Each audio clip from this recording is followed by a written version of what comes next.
Alright, response video to Hythloday. Yeah, I believe. Mostly. I could break this into two videos. We'll just see how it goes. I'll try not to be that long. The two basic subjects are the origins of value, and the distinction between value and values that we project. So the stuff we want, I guess, would be the word. Desire and its relationship, this function of desire, and its relationship to the function of, I guess I should do it this way, desire over here, and the function of this basic element of pleasure and pain, that is what is of value, is the reactions we have, the reflexes of pain and pleasure. We have this other reflex of desire or want or need. What's its relationship to pain and pleasure? What is it in itself, the desire itself, the feeling of desire, and what is the thing we desire, the pleasure that we derive from it, and what substance does that really have? Is most of the desire, most of the function of desire for the means or the end. I mean, I could argue that there's many things that we desire that once we get them, we say, gee, that sure didn't fix anything.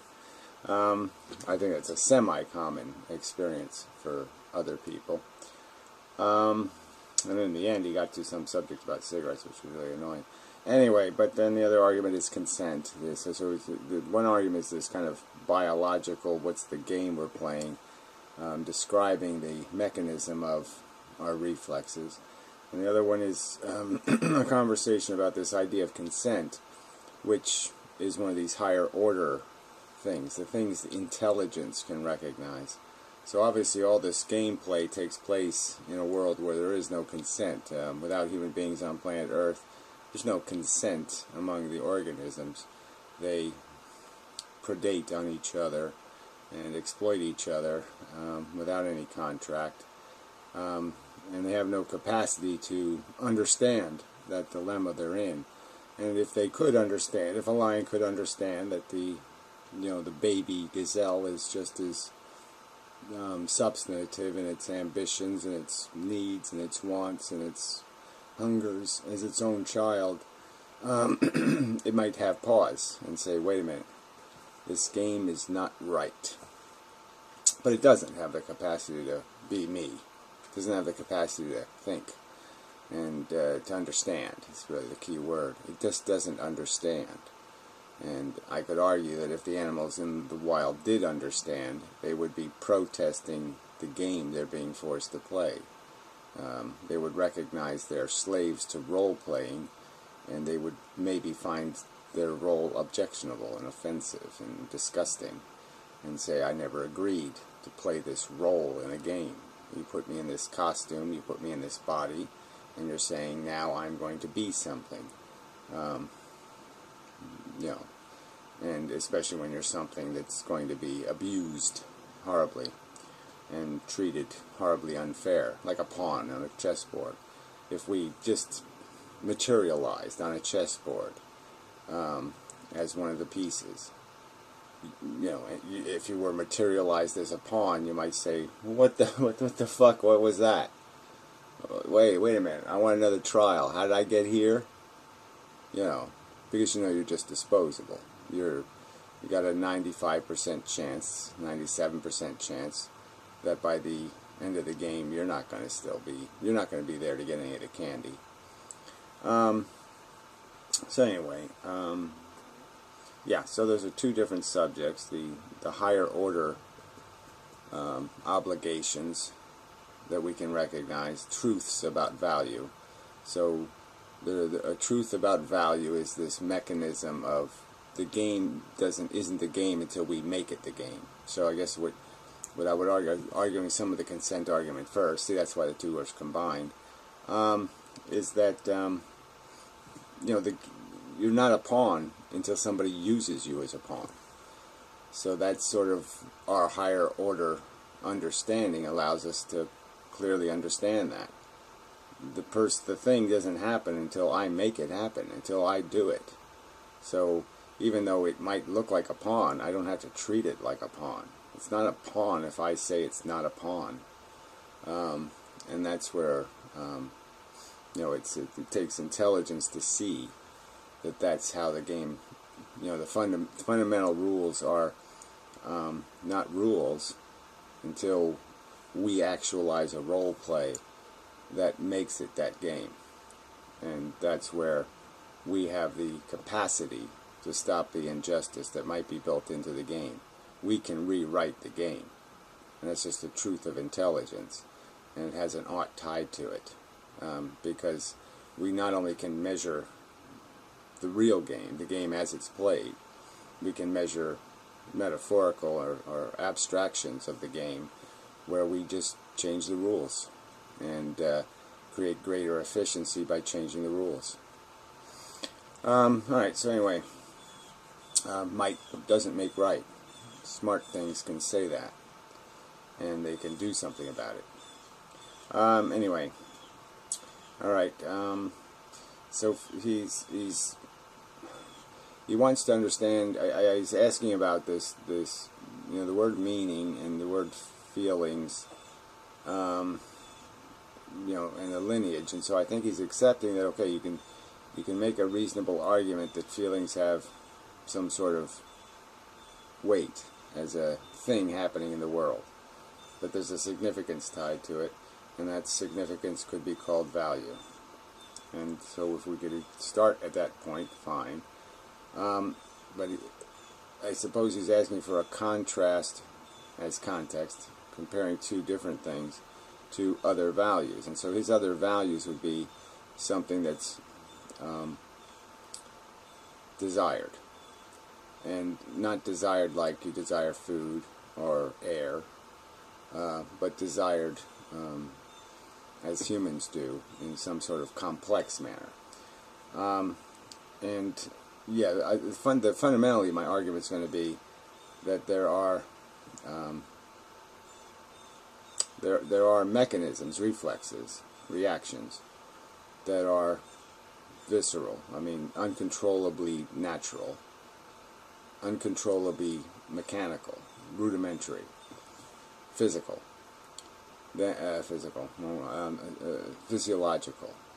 And then there are reflexes that are psychological, that they're conditioned reflexes that will create pain or pleasure. These can be changed, but they usually can only be changed in programming. You have to do it as it matures. And then you have this last order of reflex, which is intelligence or understanding that can Bugs Bunny things, that can add value to something. So you can see something as more than just fur and eyeballs and a nose, a twitchy nose, and hoppy feet.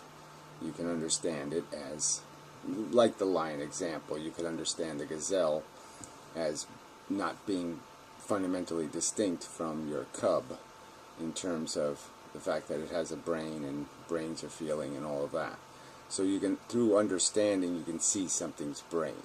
Through understanding, you can see something's need to be comfortable. You can see its distress and its worry and its upsetness, and you can try to pet it away, calm it, relax it, ease its pain. Because you can recognize its pain. Alright, but so there's a progression. So it's not just that all these things are the same thing. There's not much we can do about the physiological reactions, short of sledgehammers of medications and stuff like that. The psychological, the conditioned stuff, there's plenty we can do, but we have to do it on purpose because it requires socialization, cultural conditioning. It means we have to change what we make people hungry for, what we put on television, and what we all get flags and rubber sponges to root for. So this is my argument, where all you have to do is change the culture, and the culture is more productive, right? So instead of having the Olympics for athletic excellence, you have an Olympics for scientific excellence. And once you're migrated, you're not going to know the difference. You're going to have the same soap opera, the same visceral reactions, the same pleasure will be derived from watching the competition. It's just that the competition will produce something of social value rather than nothing of social value. But like I said, these take deliberate efforts to change some of these maturized dispositions. But they're certainly judgeable, and there's certainly levels of efficiency. You want people to be ambitious to do good in the world, not ambitious to do bad in the world. And a lot of that is established by conditioning, the character you condition the individual with. And then the last order is the philosophy stuff, which is just understanding psychology and physiology, and understanding the game and how it's being played, and all the stuff you can change in terms of dynamics. And you can instantly almost change something through a philosophical understanding. Once you understand necessity and value as a theoretical principle, then all of a sudden your own conditioning will follow. It can follow. You can certainly put a taboo on things intellectually and make it quite possible to disengage your psychological addictions anyway. Physiological ones are still going to be hard to get past. If you're an ass man, you're an ass man. And it's going to be really hard, even if you philosophically understand that asses are irrelevant, to migrate yourself somewhere else. So anyway, just understanding all this stuff as reflexes, and understand that desires are also reflexes. And there are reflexes that can be mutable, that can be changed, and reflexes that can't be changed. And the most powerful reflexive changes, I think, is understanding. And that's the one we should be working on, is what's the truth, and understanding the game. And then we can understand where our sympathies would be appropriate, where our desire and where our ego should be feeding on. And that will migrate, as I said, to some extent. We can substantially change. I mean, even if you can't become an ass man, you certainly can be a pedophile by nature. I mean, by conditioning or by feelings. And you could know that it's wrong to exploit a child and never act on your desire. So we can understand that some of our desires are shit, that they're not ethically manageable, they're not appropriate to decency, and we can control those addictions, attachments, needs, dependencies. All right, so he said that, I'm quoting a sentence, he said, ego pleasures are equally real. Yeah, but they're not equally valid, is the point. They're not equally unchangeable. They're not equally mutable. They're not... I mean, if we could do something about changing the fact that you have a toothache when there's nothing you can do about it, right? I mean, what good is the pain when you can't do a damn thing about it? We have lots of physiological reactions, like why, a gallstone or something. Well, if it gave you a little bit of pain every 5 minutes, that might make more sense than just having you bent over in agony. There's pain that just doesn't have any useful purpose. If you're setting a broken leg and it hurts, well, you're doing something good and it's hurting. What good is that? So if we could change that, that would be great, but we can't change that. So the stuff we can change doesn't have the excuse of being unchangeable, quite obviously. So the inefficiencies in our pain-pleasure response, in those conditioned elements, and certainly in the ones that are just a matter of philosophical understanding, those should be changed. I mean, it's just a matter of philosophical understanding. Once you understand what animals are, and that there's nothing fundamentally profoundly different between a pig's brain and a dog's brain, the hypocrisy becomes obvious, and the need to change your behavior becomes equally obvious.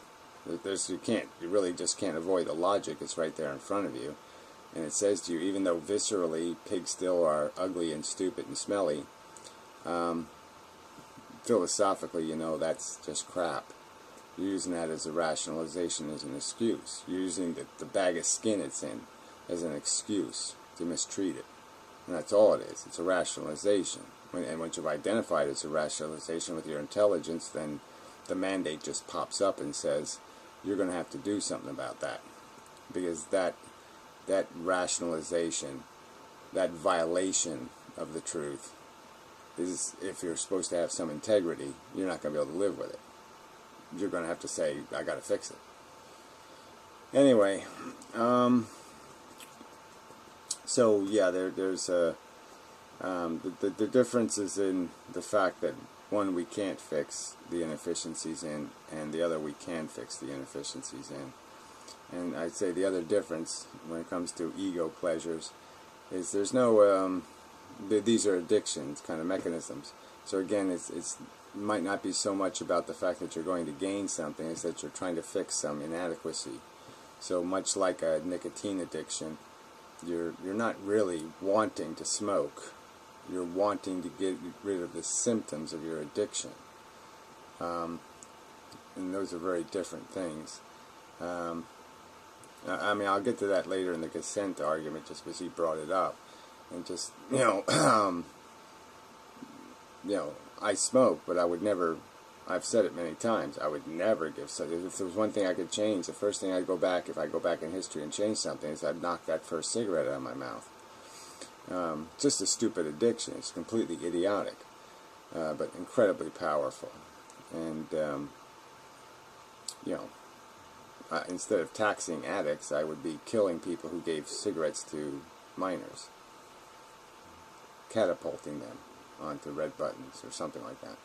Anyway, so that, I guess this is the important thing to emphasize, is this biological, conditioned, and philosophical.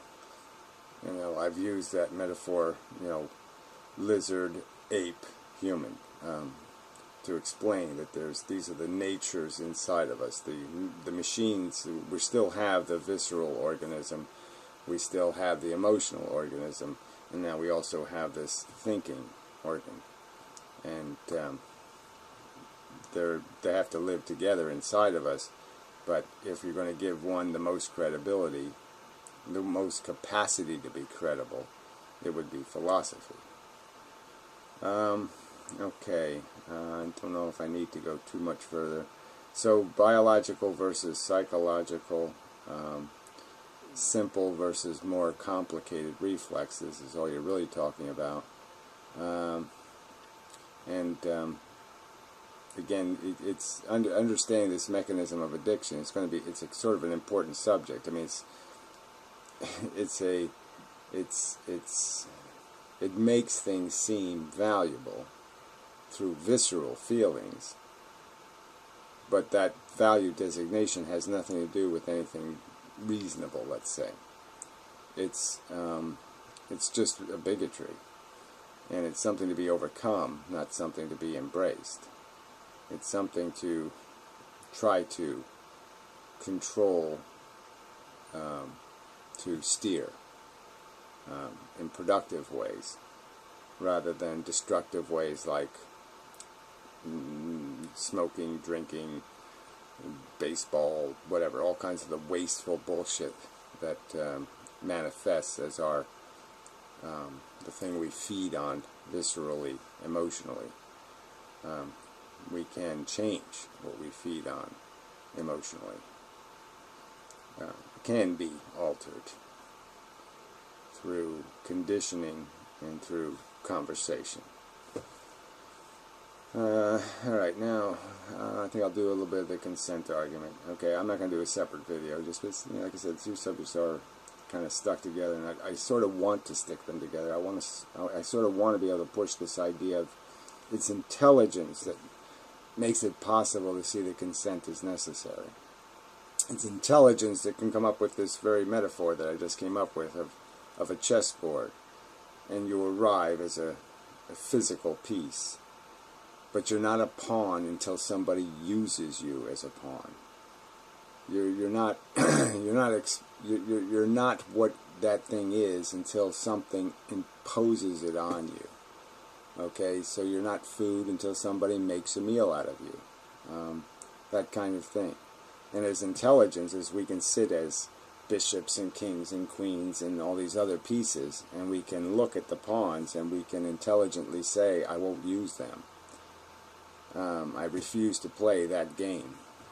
I'm not going to play that game. And, you know, that's, I think that is important, and that's where consent comes in, because it's just understanding that these pieces never consented to be pawns. They never consented to play this game. They didn't do it, and so we have an obligation. And again, nothing else in nature can do that except us, because we have the intelligence. And I think if you used a little bit of imagination, you can imagine that if you did give intelligence to other organisms, that they might refuse to play also. It's only pretty, you know, viscerally, it's only people who are aggressively, emotionally tied to their bigotries who evade recognition that they have the power not to play roles. They want to keep justifying the role playing. Maybe it's the people with the advantage that'll do that too, the rationalizations.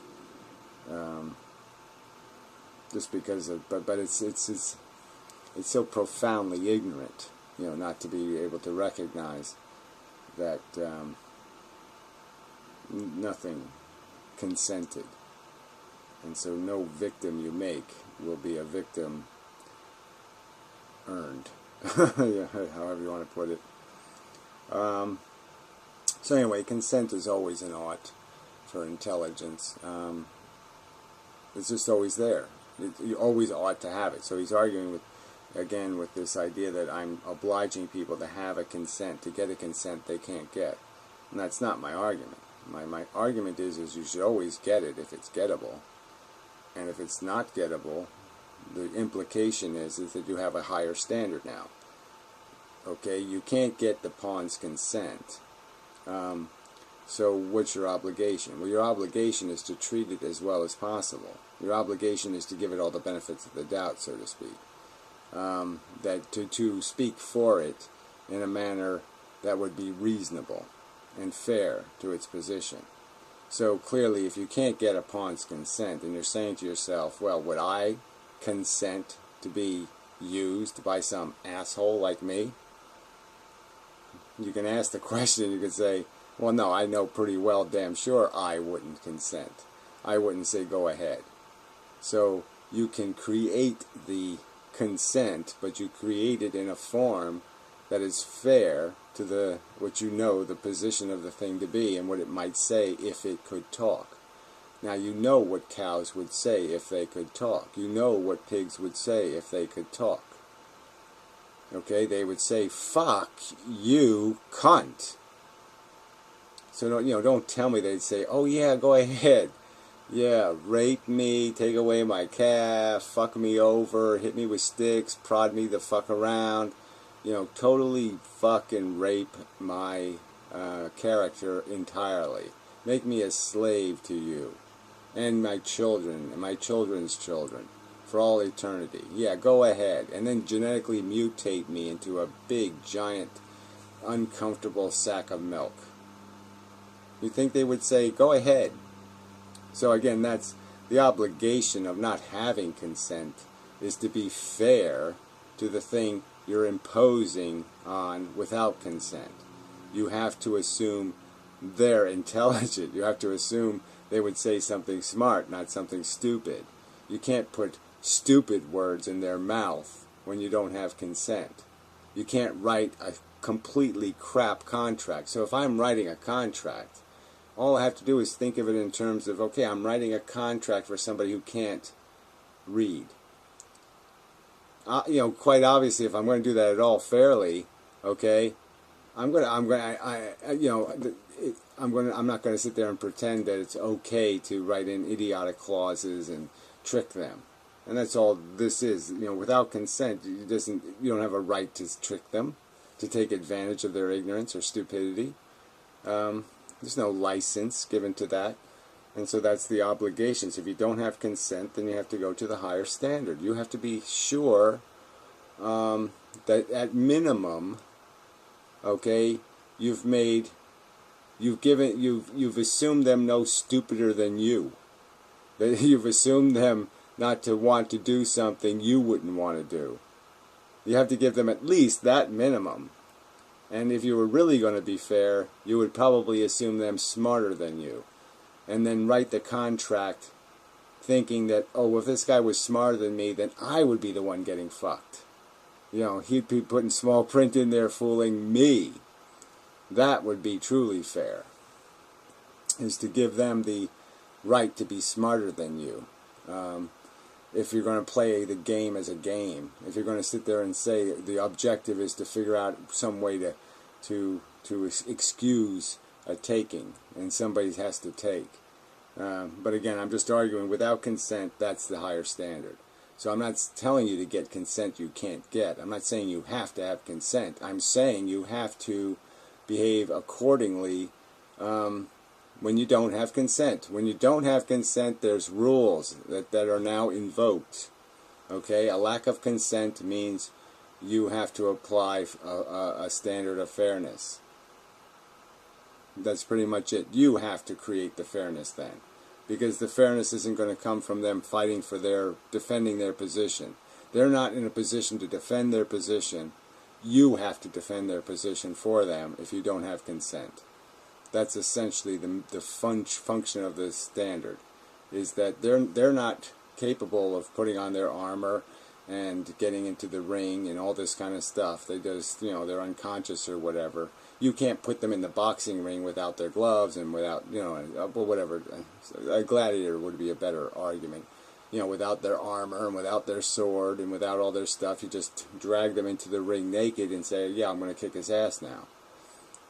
That's the obligations of lacking consent, is that you have to be you have to apply fairness then. Alright, so I think the game piece metaphor is good. And to understand that this is only something intelligence can recognize, is these obligations. Only intelligence can recognize that fairness must exist, and that if a party is incapable of defending their fairness position, if they're incapable of hiring a lawyer, so to speak, that you've got to be a lawyer for them. That's what fairness requires. A fair deal, not a crooked deal. Alright, so there are a couple of remarks. Desire them the right to reproduce. Deny them the right to reproduce. Well, again, so you said the word right to reproduce. Where does that right come from? I'm just saying, what, the right to abuse children? The right to rape? I can go through all the list of all the activities we're naturally capable of, but we have no right to do. I'm naturally capable of making fists. I can throw it wherever I want. You won't deny me that right because it's a right. Again, so why would somebody have the right to have children in a condition which there's no probabilistic hope of doing anything but torturing them? There's no fundamental right. Biology does not create rights. It just doesn't. So they brought up driver's licenses, and driver's licenses are completely justifiable by the higher standard. You're applying a necessary condition to functionality. The thing can't be done fairly or efficiently without the standard. The standard is critical to there not being chaos and the fact of driving being rendered useless. Driving would be of no functional value if you didn't have performance standards for the drivers. They have to meet a performance standard, or your highways will just be impossible to navigate, and you certainly would never drive with anything valuable in your car, like a child. Alright, so smoking's an addiction. Yeah, so he pointed out, again, he defended taxation. Well, you might tax them to blah, blah, blah, blah, blah. And, it's an addiction. I don't advocate people smoke. It's completely wasteful and inefficient and useless. No point in arguing it, as if somebody's advocating for it. It's a vice, and the question is, how do you change the current problem? And my argument is you don't change it by further punishing victims. The victims are already a victim of addiction, and you want to punish them some more?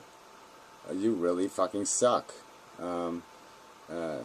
The way you fix it is to prevent non-consensual decision making.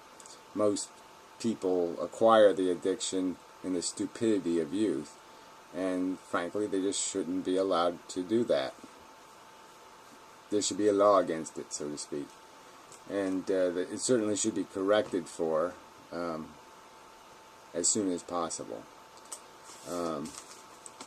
In terms of, don't let them be addicts for long. The longer you smoke, the harder it is to quit, kind of thing. But anyway, I don't want to get into an argument about cigarettes. It's an unfortunate example to bring up because it does have a lot of there's a lot of resentment to the clear abuse of the social system, in its ethics. There's this idiotic lie that they're taxing it for children, and no, all the tax money, the taxes exist because they cut taxes on the richest people in the world, and they had to increase fees everywhere they could, and so they found a completely exploitable minority that's not geographically segregated, and they just decided to slaughter the fuck out of them. And that's all it is. They're just doing it for the money. They're not doing it to help cigarette smokers. They're not doing it to prevent smoking. They're just doing it to steal the fucking money. So anyway, enough of a video, I think. Until next time, and such.